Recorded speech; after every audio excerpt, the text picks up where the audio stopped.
Hey everyone, and welcome to This Explainer. I am absolutely thrilled you're tuning in today, because we are going to dive into something that can literally transform your entire financial future. We're going to break down exactly how to build an emergency fund completely from scratch. Look, whether you're currently living paycheck to paycheck, or you're just taking those very first steps on your personal finance journey, we are going to build your ultimate safety net together. So picture this for a second. You wake up tomorrow, totally normal day, right? You're getting ready for work, and suddenly, your car won't start. It needs a massive, expensive repair. Or maybe you get to work and your boss calls a sudden all-hands meeting to announce layoffs. Or a giant, out-of-nowhere medical bill just shows up in your mailbox. Are you actually ready for that? Most of us honestly don't plan for these moments, but they happen to someone every single day.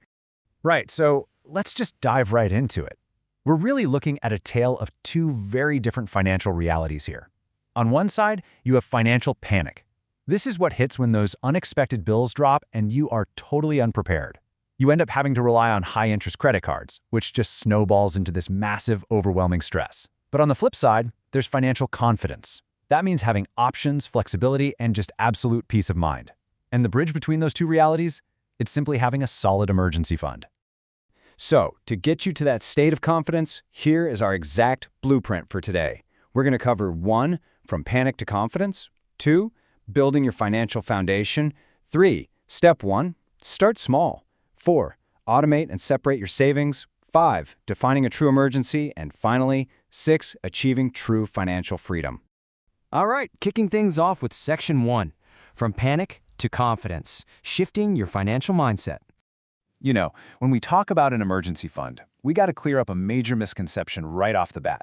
It is absolutely not about getting wealthy. I want to make that super clear. It's really just about creating a financial safety net that protects you from life's crazy surprises. When you're just starting out on your financial journey, it's so easy to think that saving money is only for, getting rich. But right now, we're just focusing on building a reliable net to catch you when you fall. Moving right along to Section 2, building your financial foundation. Why stability comes before investing. Think about building a house for a second. You wouldn't just start slapping a roof together in the middle of an empty lot, right? No way. You'd start by pouring a solid concrete foundation. Your emergency fund is literally the concrete foundation of your entire financial house. If you start investing in the stock market or taking big financial swings without it, you're basically trying to balance a super heavy roof on top of loose dirt. It's going to collapse. So, what does this foundation actually do for you in the real world? Well, it completely prevents those annoying little expenses from forcing you into a debt spiral. It comfortably covers that busted refrigerator or a temporary gap in your income. It gives you real options instead of just instinctively swiping a credit card. At the end of the day, it buys you time, flexibility, and peace of mind. Remember, money doesn't just buy physical stuff, it buys the breathing room you need to handle life's roadblocks with total confidence. Okay, Section 3. Step 1, start small.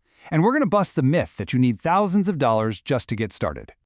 $500. That's it.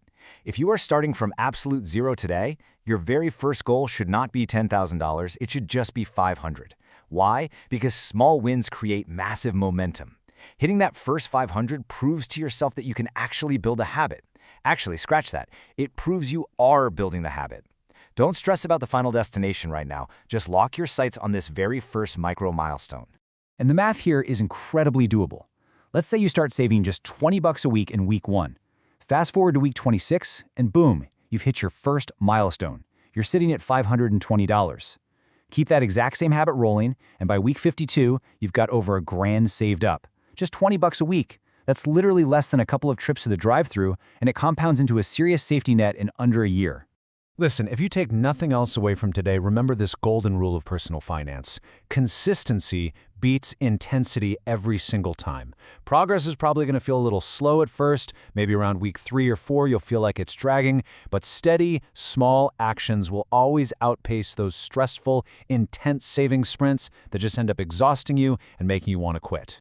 Which brings us perfectly to Section 4, automate and separate your savings, systems over willpower. Automating your savings really just takes 2 simple steps. Step 1, set up an automatic transfer from your checking to your savings account to trigger every single payday. Step 2, You have to treat that contribution exactly like a mandatory monthly bill. Look, the absolute easiest way to save money is to just completely remove your own decision-making from the equation.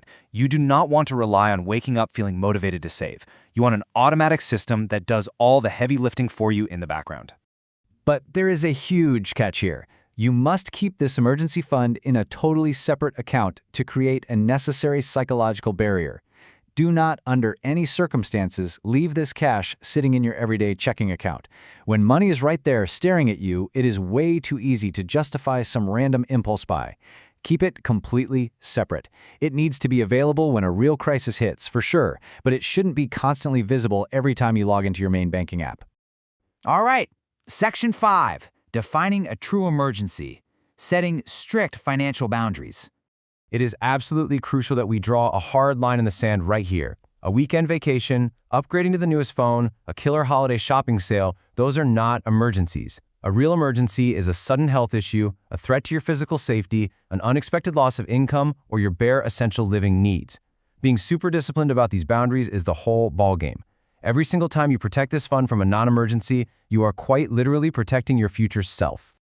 And finally, Section 6, achieving true financial freedom, the ultimate payoff of preparation. I love this thought right here. True financial freedom begins with knowing you can handle life's surprises without falling into debt. You know, social media loves to paint financial freedom as driving a Lamborghini, living in a mega mansion, or having this massive stock portfolio. But true freedom, real freedom, is grounded in the quiet, powerful confidence of stability. It's that feeling of keeping a totally calm heartbeat when the unexpected happens, just knowing you have the cash sitting right there to handle it. So, start with your first $1, then get to your first 100, then your first 1,000. This kind of deep confidence and control, it's not built overnight. It's built incrementally, step by step, through those exact, repeated, consistent microactions we talked about today.